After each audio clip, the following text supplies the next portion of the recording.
I'd like to call the meeting to order, please. Run a little late. Good morning, gentlemen. Good morning, ladies. The ladies. Retired, huh? The ladies. Board minutes from last meeting. Has everybody had a chance to look them over? Make a motion. So moved. I'll second. All in favor?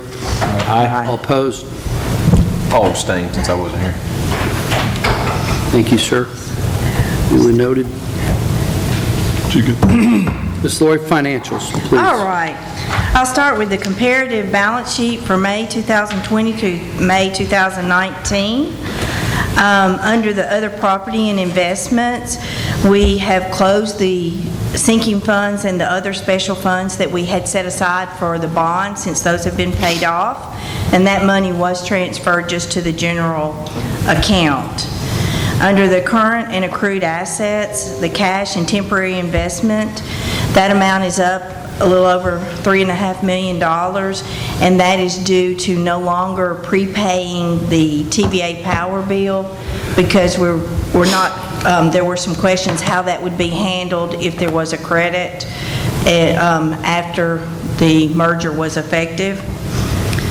And then next is the accounts receivable, and that's down about $1.3 million, which is related to our sales being less for the month of May. And then under the other current assets, that is down about $1.2 million, which is related to booking of the unbilled revenue. Where the sales are down, our unbilled revenue was also down for the month. Going on to the long-term debt, that amount is zero because the bonds were paid off in April. And then next, our post-retirement benefits is up due to the liability for our post-employment for our health care. And then going next is the, I guess that's all, I apologize. That's all for the comparative balance sheet. So as of May 2020, our total assets were $227 million. Moving to the comparative revenue and expense statement, as I stated, the electric sales for the month of May were down about $2.5 million, and our purchase power was down about the same exact amount. And looking over our expenses, under the maintenance expense, the administrative and general expenses, that amount is up, and that was due to not recording our software maintenance agreement for May of 2019. That expense was paid in June of 2019.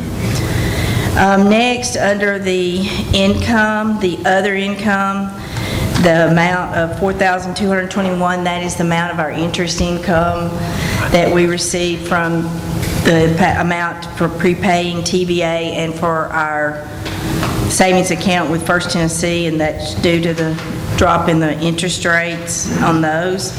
And then under debt expense, we did not have any interest on the long-term debt or the amortization of the debt discount and premium due to the bonds being paid off. For as of May 2020, for year to date, our income is $5 million, a little over $5 million to date. Are there any questions on the balance sheet or the income statement? For the statistical data as of May 2020, we had 68,265 customers, which was an increase of about 2.57 from May of 2019. Moving to the disbursements, for the total disbursements for May 2020 was $8,281,526.69. This is down compared to previous months due to not prepaying TVA. at looking over the disbursements, we did have one disbursement that I was going to bring to your attention, which was we made a payment to Delta Star to replace the transformer at Pitts Lane. It was approximately $612,000. So, quick question, when was the last time when did we stop making the prepay? Last prepayment was made May 5th. So there was only one, Okay, there was a because I see it on the $5 million. check register for May, the $5 million, okay.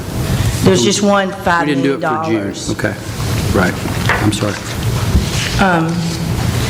Any other questions? Okay. For uncollectibles for the month of May, we had 84 accounts that were deemed uncollectible that we deemed to write off for a total of $8,275.52. And these were mainly the bills for the end of February, March, and had 7 customers where their bills were over $300. And these were mainly, their bills were rental properties where their bills averaged over $300 a month for those. And looking at the bad debt analysis through April 2020, our net bad debt expense is $52,211.96, or 0.0339% of sales. And just wanted to state that we did resume disconnections on June 9th, and it hasn't been we're very pleased with the low number of disconnects that we've had, that most people have made arrangements or been able to pay their bills and catch up for the 3 months that we were not cutting off. That's all I have, unless there's any questions. Do you anticipate any commercial customer issues, some businesses not reopening?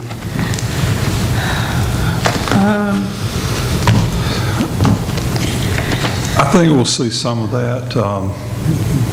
Some retail, restaurants, I think is where we're going to see most of that. Most of them, we do have either a surety bond or a deposit on those, so hopefully we will be covered. Good. Any other questions? Thank you, I appreciate it. Safety and loss control, safety. Thank you, Mr. Chairman. We didn't have any injuries or incidents to report for the last month, and so we just had that one back in March for the year. So everybody's continuing to do a real good job with their safety and not distracted with the COVID and going about their routine as they normally should, and still having their tailgates every day, and just going over the things that we always emphasize. So real proud that we've gone such a long period of time with very minimal, just the one accident really in about a year and a half. So real pleased with that. Tribute to the men in the field, and of course it's really everybody, even the folks in the office, but you know, the chance of an injury happening is much greater with the guys out on the line, so they do a really good job.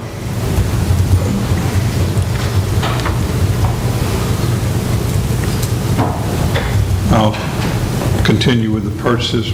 Mr. Hardesty, Sir. under 25, we approved $100,865.21. We're kind of trying not to buy a lot of stuff right now with the merger pending, and we did buy $119,196 in transformers for a total of $220,061.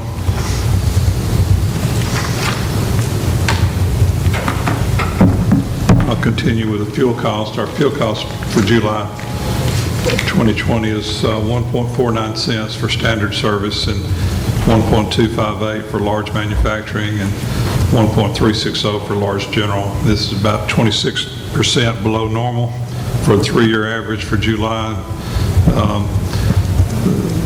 The lower fuel rate is, of course, primarily responsible because of the pandemic impacts and the mild weather, which we talked about. Our May sales were down considerably. So if you look at the forecast over the next 12 months, these rates appear to be going to stay pretty low. So that's, with everybody struggling to make ends meet, it's good that the fuel cost is down as much as it is.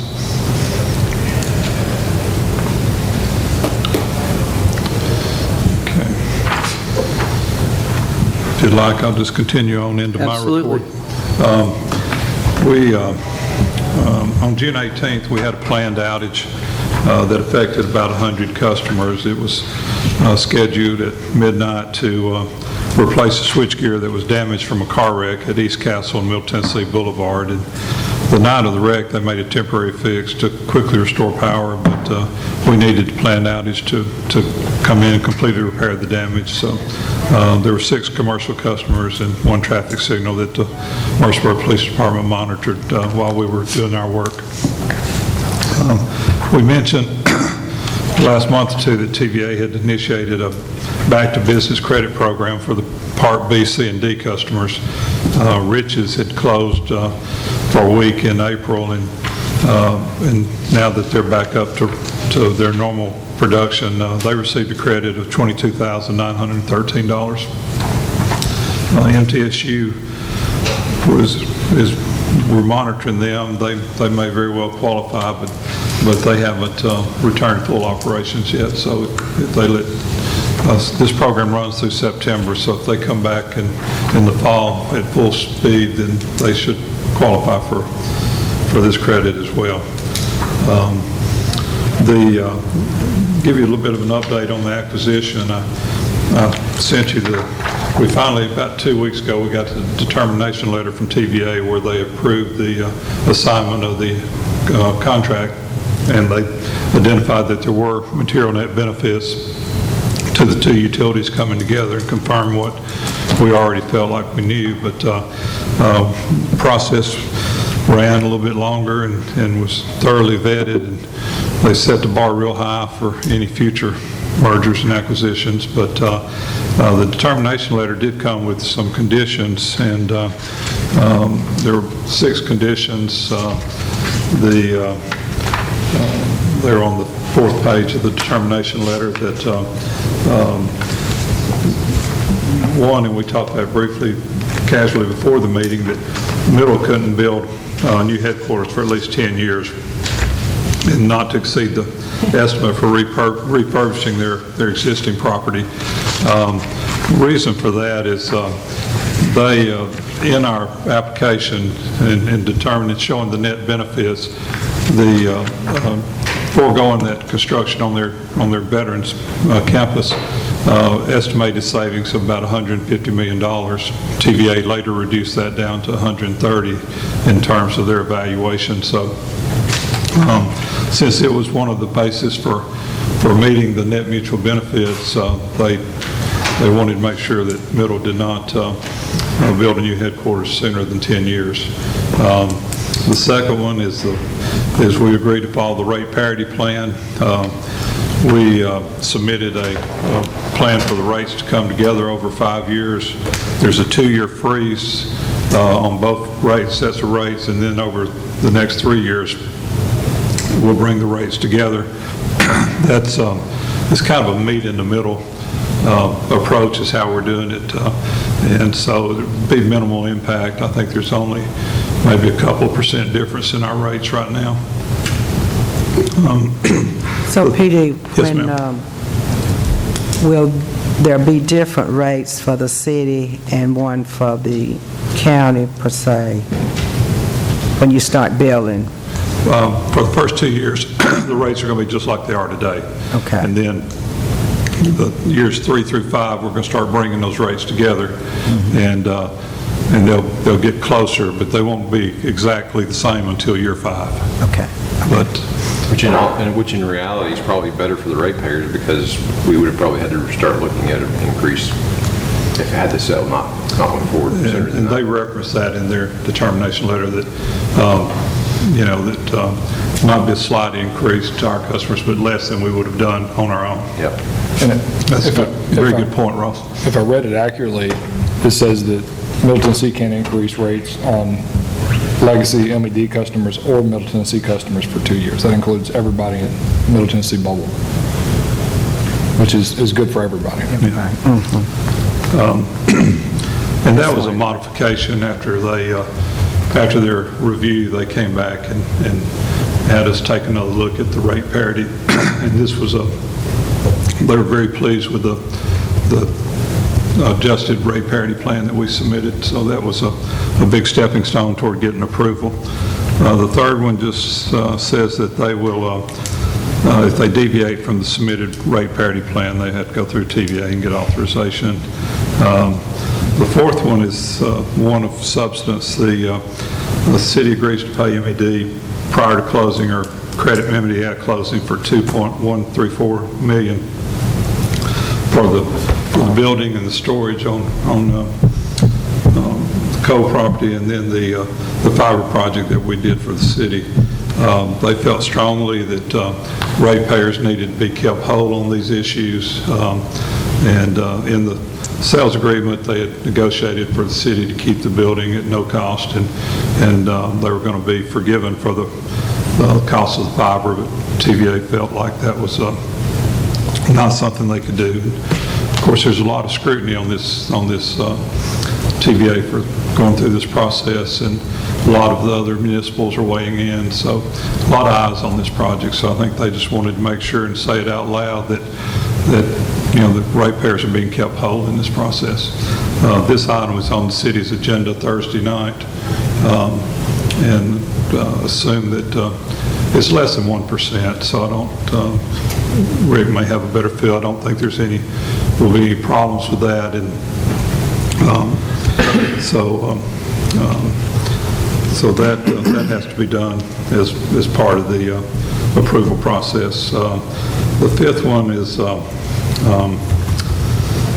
David could probably tell you what that void ab initio or whatever means, but it's a reversion clause that says if this deal comes undone at some point in the future, the city has to agree to take the electric department back.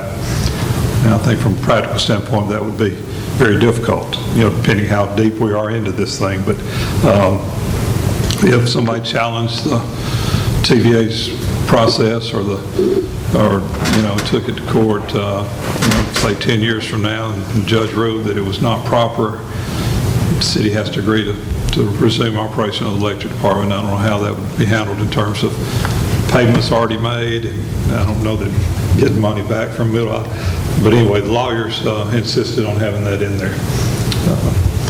And then finally, just the sixth one, just confirming that the city will abide by the asset purchase sale agreement in terms of the MED pension plan.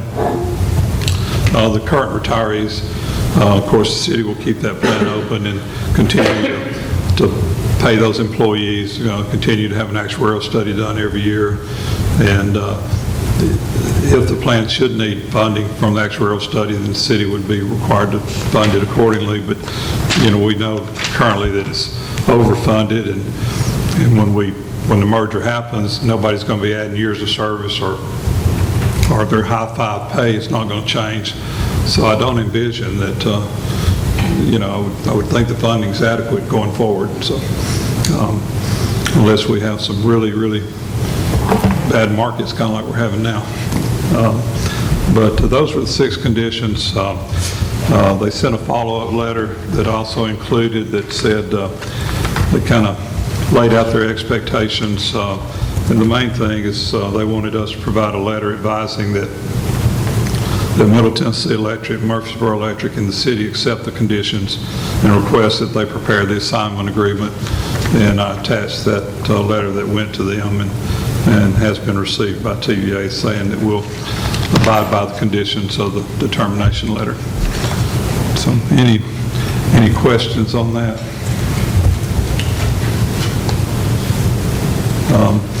The target closing date is July 1. That's only 6 days from now. And we haven't gotten firm approval that date's okay. I think after tomorrow night, I would think Friday we can get some certainty to that date. That's a date that's been targeted by both utilities in terms of planning for the merger and converting all the data together, coming together. It's a nice clean date because it's our fiscal year end. We would just close out our year, do our annual report, and wouldn't start into the new year. There are a number of other things that play well with that date.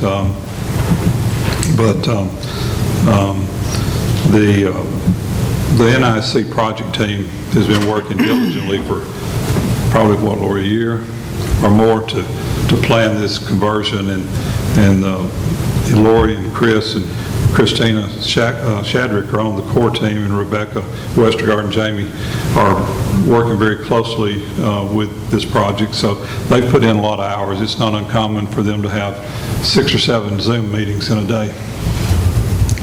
I don't know how Lori can hardly stand it, but they used to call it Webinar Wednesday, and now it's Wednesday, Thursday. You had one this morning before you came over here, didn't you? Yeah. Probably missing one now. I have about 2 a day, and I think that's a lot. But anyway, a lot of work's gone into this. The plan is to convert the ABS, which is the accounting software, to do that on July 1. There's not a lot involved in bringing the accounting data together, but we need that done day 1 so that we can start entering time, getting paid, those sorts of things. The CC&B, which is the customer data, which is the bulk of bringing 300,000 customers together and 500 plus employees together. That's going to be done over a 3-day period, July 10th through the 12th. We'll employ some temporary processes during that interim 12-day period, but we're striving to conduct business with minimal interruption.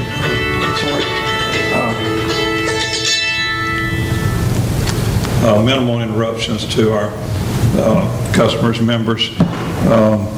And so that'll be a busy weekend, a lot going on that weekend. But those dates have been set for a while, and that's why we're really hoping to make this July 1 day, because we've got resources committed from NIC for that weekend, and it's just, we hope we can make that date.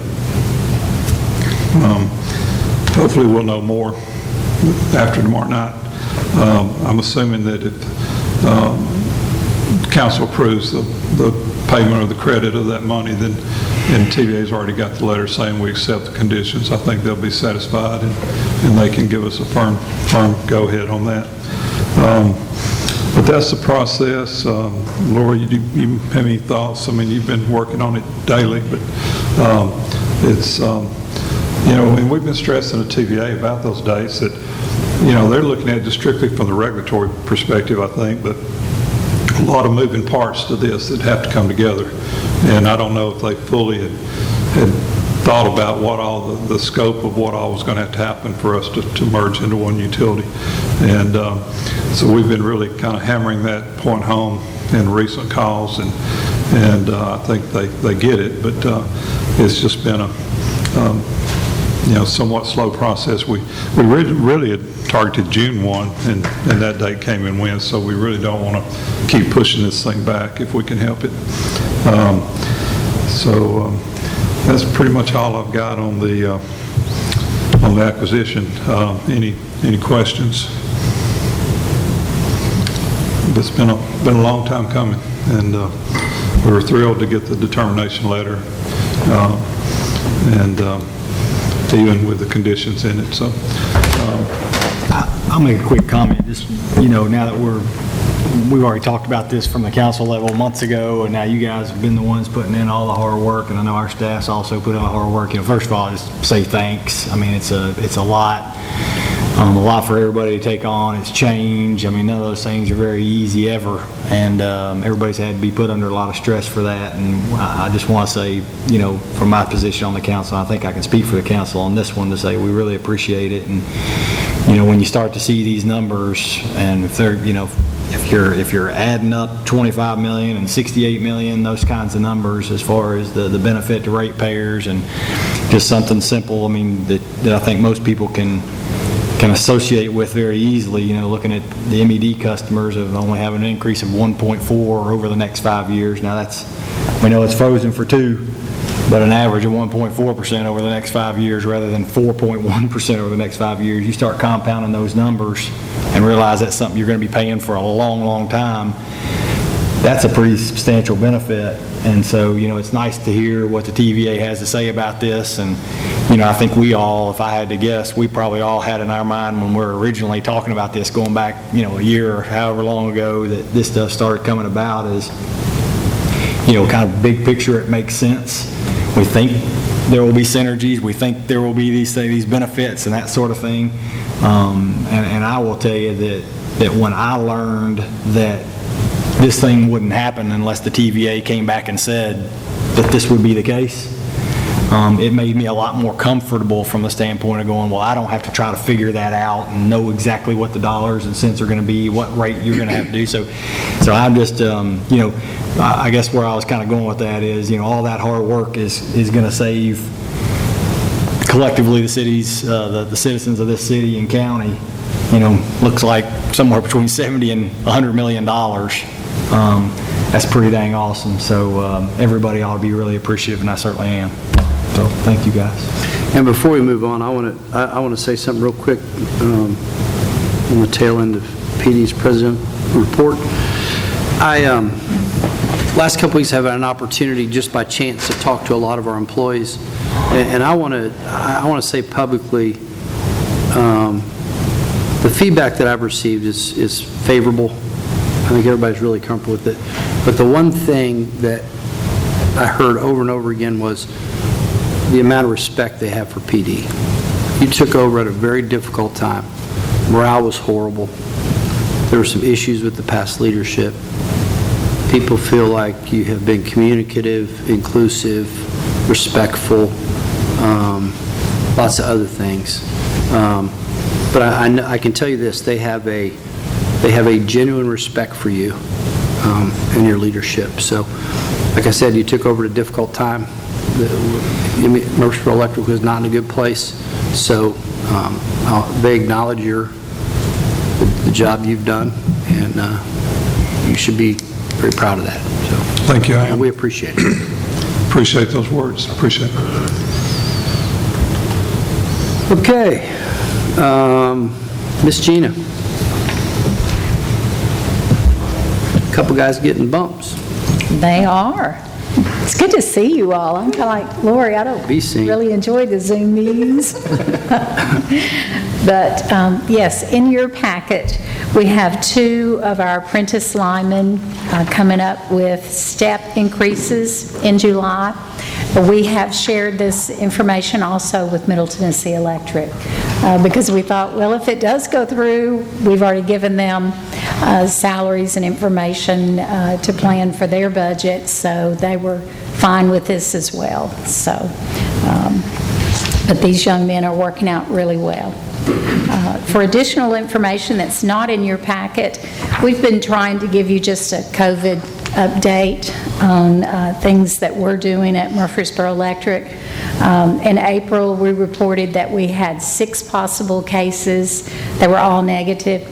May, we had 2 possible cases that were also negative. This month, in June, we've had 3 new possible cases, and they were not any employees with symptoms. They were contacted because they were a close contact to someone that was positive. But all 3 employees were also tested and were negative. So we're on a roll. We're doing really well.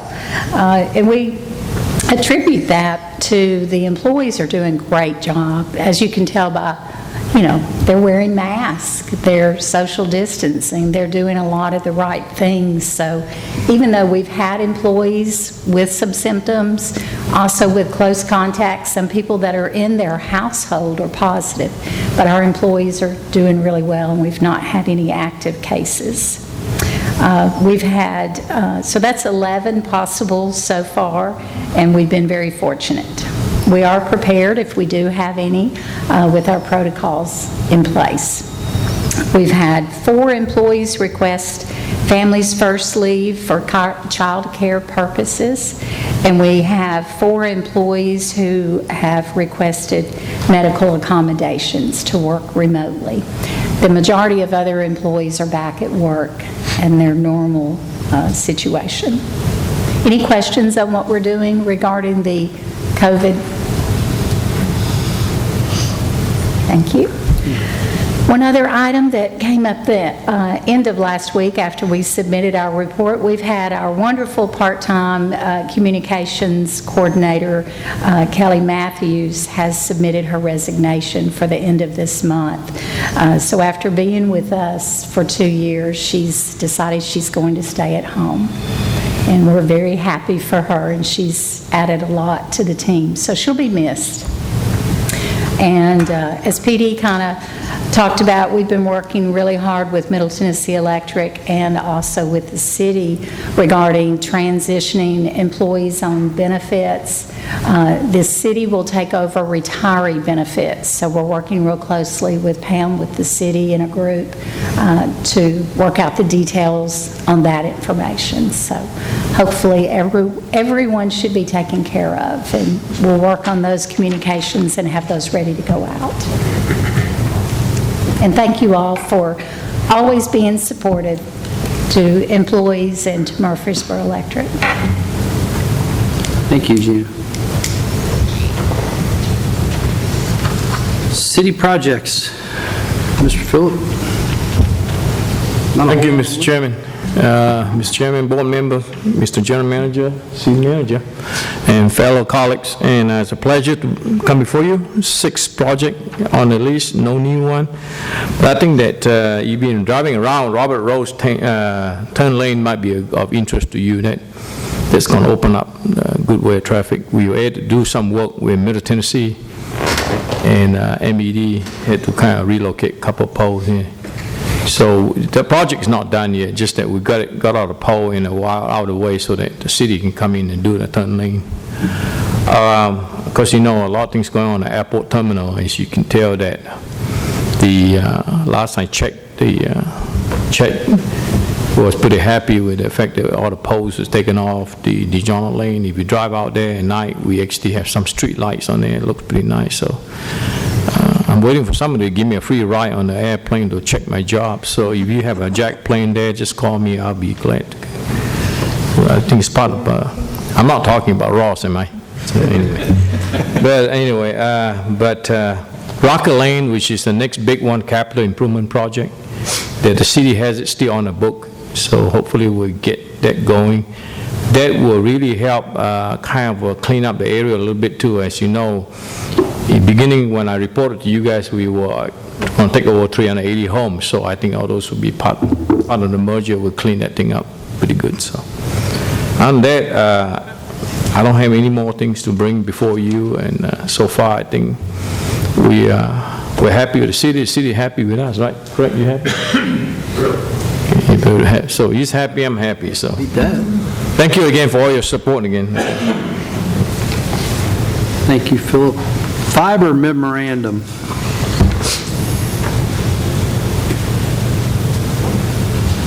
Short and sweet today, we're done. We're substantially complete. We do have some minor items to just clean up as we close out the project, but it is complete and very excited to say that. Thank you very much. Job well done.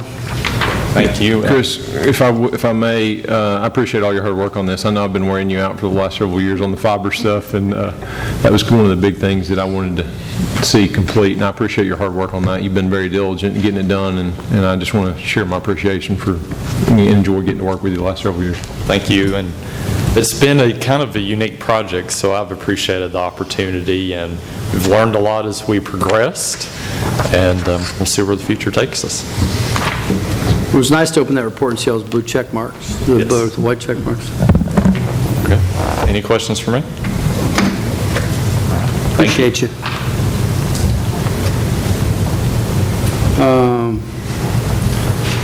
There's an action item.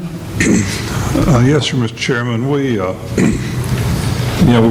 targeting July 1, and of course our commercial coverage runs out on July 1 for our property and casualty insurance, and so they've made available a 30-day extension if we need it to those policies,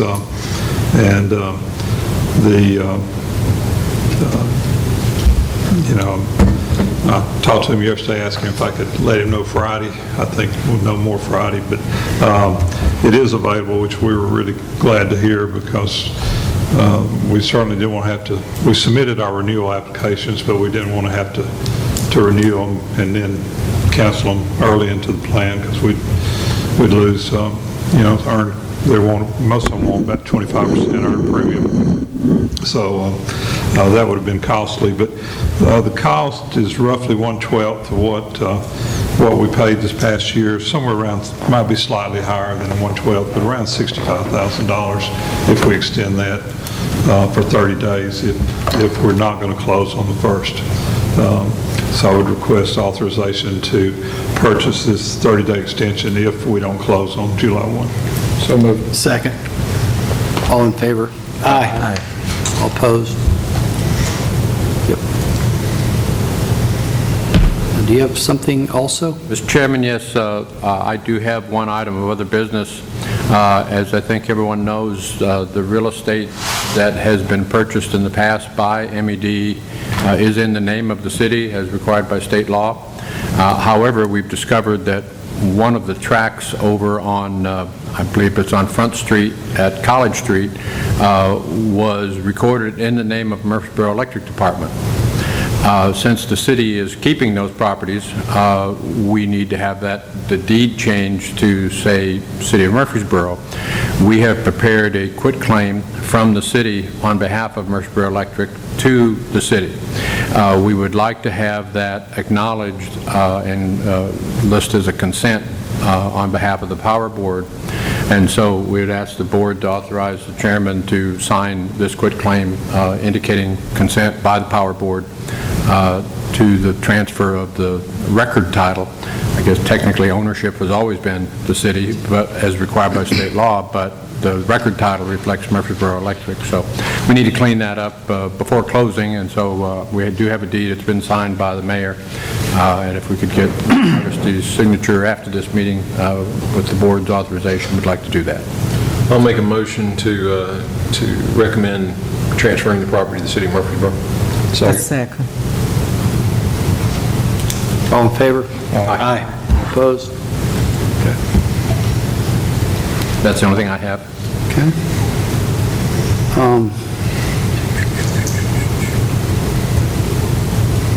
Anything else to come before the board?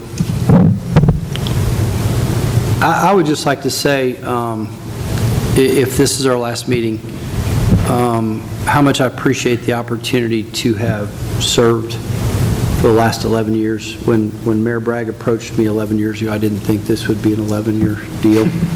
And then Mayor McFarland supported me staying on. Craig, if you'll share my thanks with him. I've really enjoyed my work with the staff at Murfreesboro Electric Department. A lot of wonderful people, inside and out. I'm glad that everybody's going to come out of this healthy. That was my main concern when this whole dialogue began, because there are a lot of people that have poured their life into this. For us, it's a board spot. We have real jobs. But for you guys, it's your life. So I'm thrilled that everybody's going to come out of this whole. And if we don't meet again, I wish you all luck, and I hope our paths cross again soon. Amen. If there's nothing else. Rick, I was going to say a couple of things. In case this is our last meeting, I was doing kind of a rough count this morning. I think this is somewhere around my 375th board meeting. I just want to say I'm really proud to have been part of Murfreesboro Electric for the past 30 years. It's really been an honor to lead this group of employees. They're really dedicated to their jobs and their desire to make this community better. Our community should be proud of what MED's built and the tradition of excellence that they've established, and so they got a lot to be proud of. And it's been a privilege for me to work with this board and the boards prior to this current makeup, and I appreciate all your support through the years. It's been very easy working with this board. Rarely would we not all pretty much be in agreement, but But anyway, that being said, it's a new chapter for Murfreesboro, and I'm excited to see what these two great utilities can do together. So looking forward to that challenge. So thank you all very much. I will entertain a motion to adjourn the meeting. So moved. Second. All in favor? Aye. Meeting is adjourned.